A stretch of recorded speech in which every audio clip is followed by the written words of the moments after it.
Hello everyone, my name is Omaira Montalegre Sanchez. I'm studying at bachelor degree in foreign language with emphasis in English.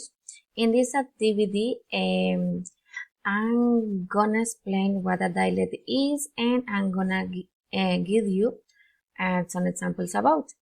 Okay, first of all, I would like to explain what a dialect is and we can identify it like the way how a language is spoken in specific regions of a country, um, or you can identify when a person comes from according to his dialect or his accent too.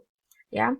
For example, in Colombia, the place where I live, the country where I live, there are so many regions.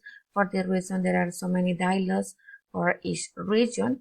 For example, in Nariño, Pasto, the dialect here is called Pastuso. In the north of Colombia, in the Caribbean region, the dialect is called Costeños.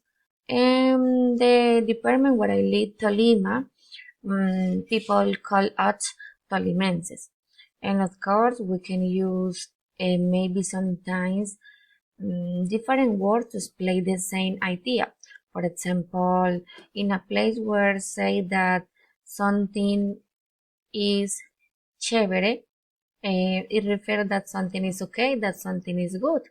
Okay, and we use different words like this. Okay, this dialect can change according to the geographical variant. For this reason, many people say that some dialects sound really funny for them and strange. Sometimes it's strange. For example, in the south of Tolima, my department, people usually lengthen the words, and for the reason, most people say that it sounds funny. This is a dialect. Thank you so much for today. It was a pleasure. Bye bye.